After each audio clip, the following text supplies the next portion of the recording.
Welcome to EoZ TV. I'm Elder of Zion, and today we are going to be speaking about a decade of medical negligence in Gaza by Palestinians. The reason for this topic is because over the course of the last few days, and especially today, if you look on Twitter and follow the offending accounts, you would have seen a lot of people that are freaking out over the fact that there were two people with coronavirus that entered Gaza. There were, and that's pretty much all they would say in their headlines. And then they would say, oh, and if anybody dies, it's Israel's fault, and this is going to go crazy, and there's going to be a huge epidemic because Gaza is so crowded, et cetera, all the stuff we've heard in the past. Gaza is crowded. It is not more crowded than Tel Aviv. It is not more crowded than New York City. It is much less crowded than Manhattan Island, as a matter of fact. And it's less crowded than New York City altogether, all five boroughs together. Yes, it's crowded. Of course it is. It doesn't mean that there aren't empty areas. It doesn't mean people can't stay in their apartments. It doesn't mean that people can't stay in place the way that they are throughout the United States, including in heavily dense cities. But nevertheless, people were going crazy, and then they're saying, it's like Ariel Gold, and they're saying, like, oh, Israel be responsible for anybody that dies. And of course, nobody really understands, or very few people really understand, the history of how absurd these charges are. First of all, with how much Israel has done in order to try to help Gazan medical teams, and secondly, how little the Palestinians, both the PA and Hamas, have been working towards helping their own people in Gaza. The people in Gaza have been pawns, and they've been pawns for a very long time. The fundamental thing that has to be kept in mind, especially in the context of the various wars that Israel had in Gaza, the three wars that it's had since late 2008, is that it is not in Israel's interest to kill Gaza civilians. It is in Hamas's interest, and also in the Palestinian Authority's interest, to have civilians die. This sounds terrible. It sounds like, oh, how can you say such a thing? But all evidence points to it. The Hamas and Hamas's supporters, including leftist Westerners, are thrilled when Palestinians die because that gives them a reason to point fingers at Israel.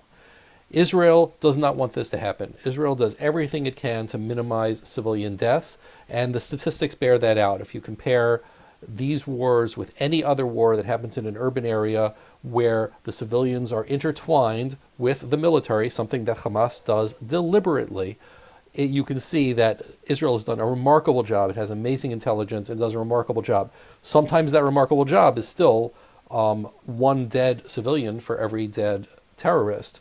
Considering that the number of terrorists in Gaza is, compared to the number of civilians, is certainly less than 1%, that's a remarkable percentage.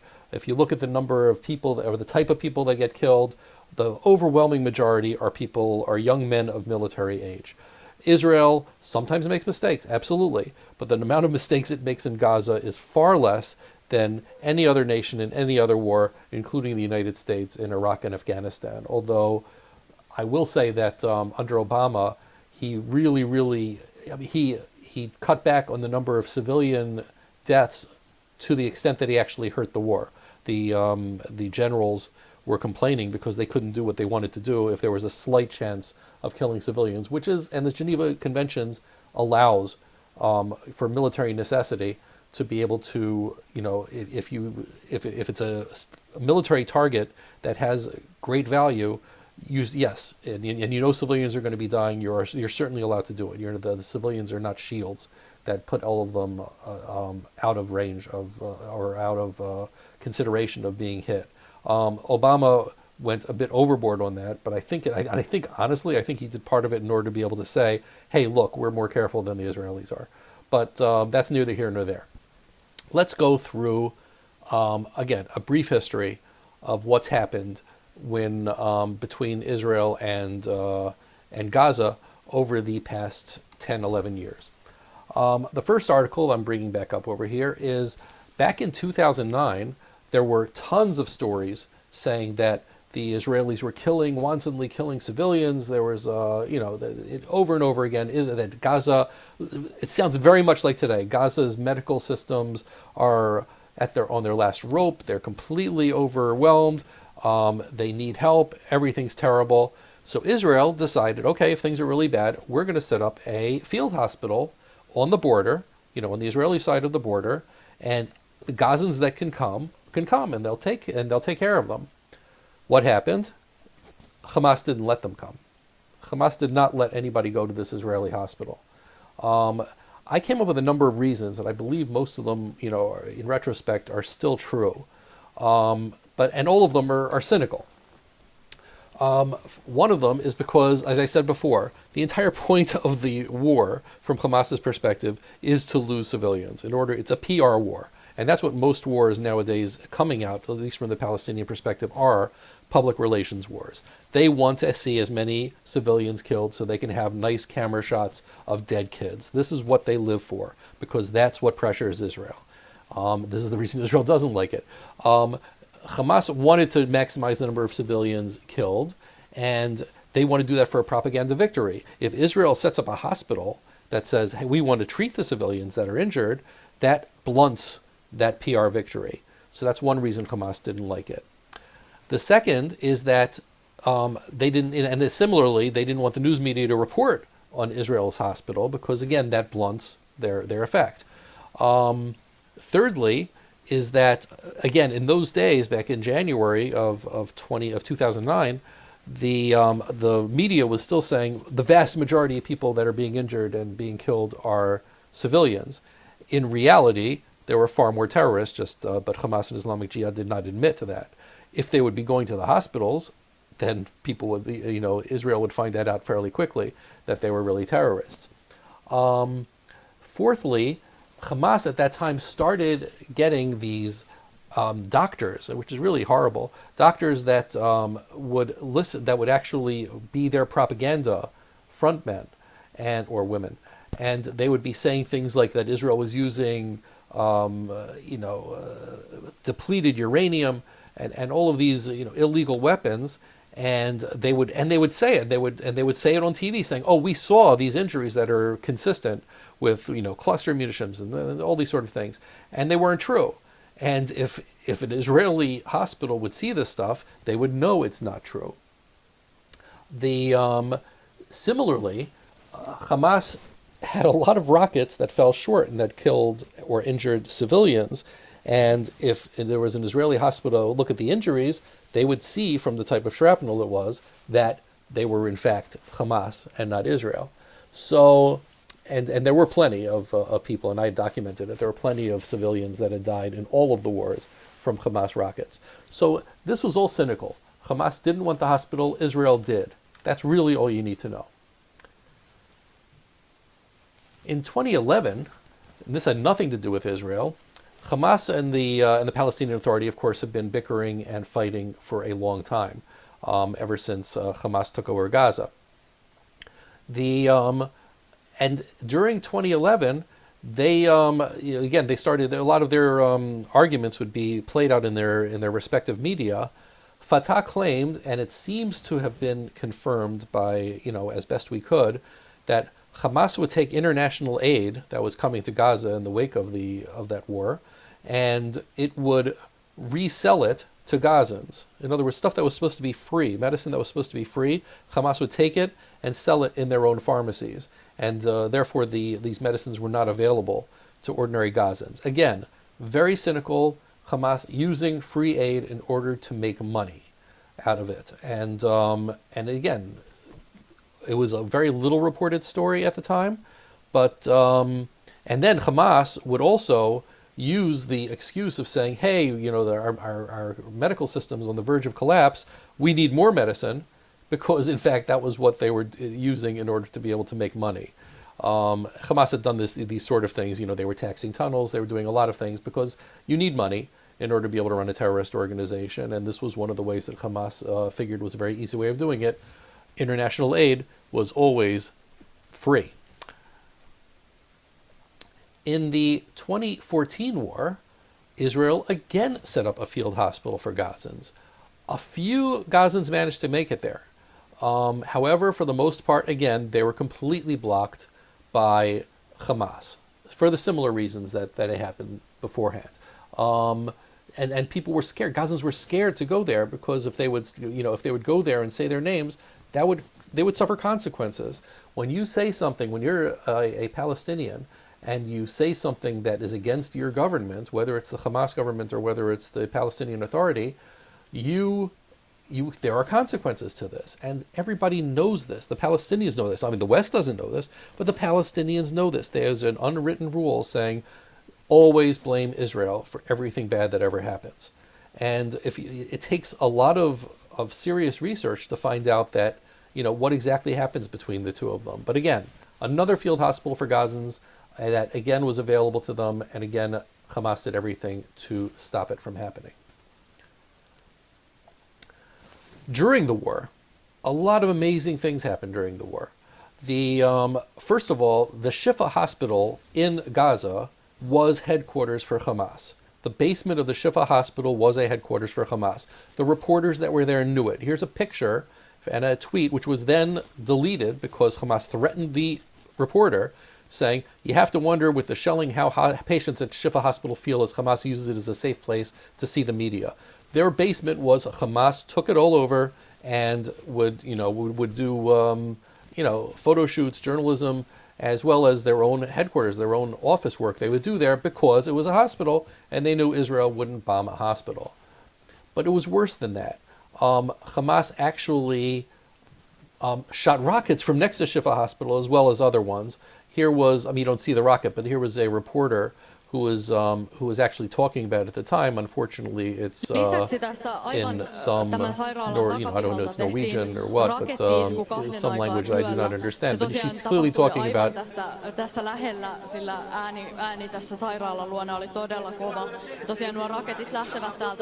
rockets. She said rockets from Gaza from there. She was talking about it in this report.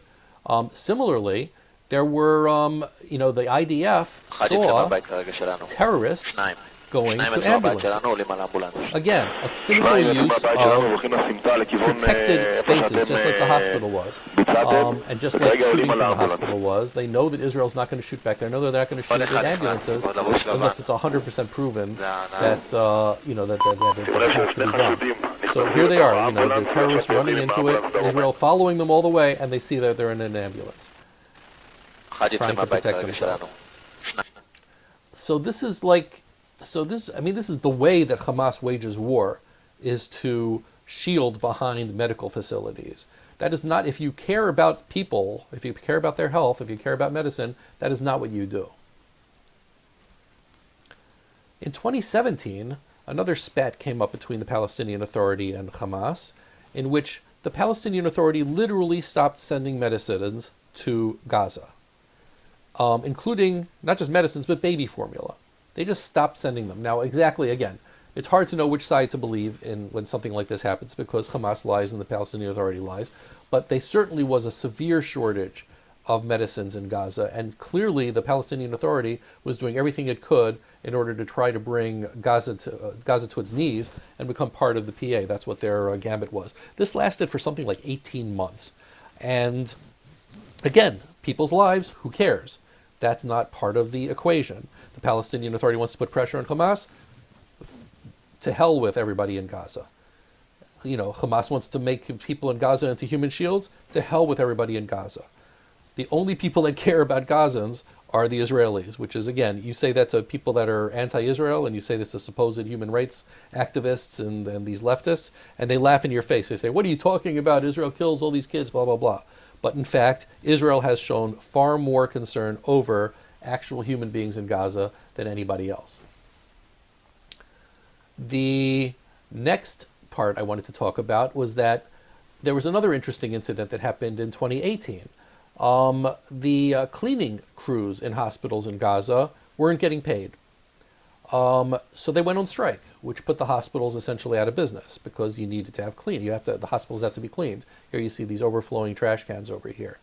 Now it's funny because the amount of money that they wanted was, here it says, the amount that they were behind, they were missing out on $267,000 a month. That's what they were missing in order to be able to get paid. The PLO budgets over $28 million a month to pay terrorists, the people that are in prison now, or the families of terrorists, the pay for slay. So this is 100 times the amount. Literally, the $267,000 that are needed in order to keep the hospitals in Gaza open were 1% of the amount that the PLO pays to terrorists. And it's more important to pay the terrorists. Their priority is higher to pay the terrorists than to actually keep the lights on and the hospitals clean in Gaza. Again, it is amazingly cynical. It's disgusting, and it's not reported. Finally, there was a new hospital that was trying to come up, that was trying to be built in Gaza. It was going to be called the American Hospital. There was an NGO from Syria called SHIPS that they wanted to host international doctors. It wasn't just, they were called an American hospital because it was an American NGO, but it wasn't an American hospital. But they were going to bring in the same doctors and the same equipment that they used in Syria for Gaza.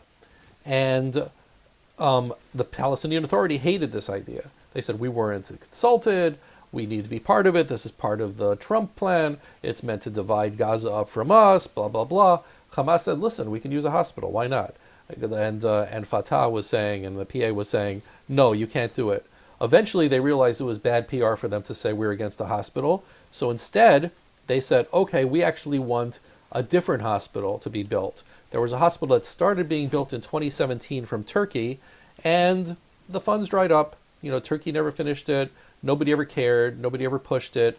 And then all of a sudden, the Palestinian Authority says, oh, now we're going to really be pushing this hospital. That's going to be our hospital in Gaza. Again, politics, nobody cares about the Gazans themselves. They could all go to hell. Their lives are worthless. The only thing that was important is politics. And, and then that's the similar thing. I'm sorry, this is the same story. And then what's happening today? Here's Ariel Gold saying, according to international law, which is complete garbage, there's no such international law, Israel is culpable for every coronavirus death in Gaza. It's absolutely absurd. It's not true. And it's actually fairly demeaning to Arabs, saying that they don't know how to take care of it, how to quarantine their own people, and that somehow Israel should be taking care of them. It's it's sort of ridiculous and very condescending. Today I saw an article that was in Palestine, which is a Hamas-oriented newspaper, and mentioning that the spokesman for the Gaza Ministry of the Economy, whose name was Abdel Fattah Abu Musa, he told Gazans, he said, don't worry, there are plenty of supplies, we have lots of stuff, our shelves are full. Their shelves are fuller than the ones in America right now. The goods are still flowing from the Kerem Shalom crossing. We still have plenty. Israel is sending goods to us. Don't worry about it. No reason to panic. All the governance of the Gaza Strip has stuff. We did an inventory, plenty of stock. Bakeries continue to operate. Israel's still sending fuel. And he even said, even during the previous wars with Israel, the food never stopped coming. Israel always made sure the food kept coming to Gaza, as well as the medicines. Israel never blocked medicines to Gaza, with tiny exceptions, that might take a little bit longer to get in of medical equipment that might use, radioactive stuff or things like that. Then Israel would have to go through a special routine. It would take a little bit longer. But in the end, Israel did not block any medicine or medical equipment into Gaza to speak of. And here's this Gaza spokesperson saying, don't worry, Israel's been providing all this stuff for us. You don't have to worry about any sort of shortages. And of course, Israel is ready to provide medicine and help for Gaza if there is a breakout, because it's not in Israel's interest at all for there to be a huge epidemic of coronavirus in Gaza, because in the end, they're going to end up coming to Israel, because Israel would have to take them in, or it would have to transport them, if nothing else, to the Palestinian Authority. It would be a very bad thing. And Israel has every interest in trying to minimize that. So, in short, I just wanted to emphasize how completely cynical the Hamas has been. And again, in summation, we have, and here just is all together. In 2009, Israel set up a field hospital. Hamas didn't let people go. 2011, Hamas accused of stealing aid and medicine and selling it to Gazans. 2014, Israel creates another field hospital. Hamas tries to block them. 2014 again, Hamas places its entire headquarters into the Shifa hospital. Hamas fires rockets from hospitals. It uses ambulances for terrorists. 2017, the PA stops delivering drugs and baby formula to Gaza. 2018, the cleaners' strike closes in Gaza, and money that was demanded was a tiny pittance compared to what the PLO pays to terrorists. 2019, the PLO is against a U.S. NGO hospital in Gaza. There's nothing to do with the U.S., nothing to do with Israel. But although Israel approved it, of course, but they said no, we're against it, and we had to set up an alternative, playing politics with people's lives. And again, this year, same thing happens. People are blaming Israel for Gaza medical woes. It's just as much of a lie today as it ever was. That's all I really was going to go into today. I'm keeping it to a single topic. So thank you very much for the very few that stuck around. And I will be posting this later. And thank you very much. Have a good evening.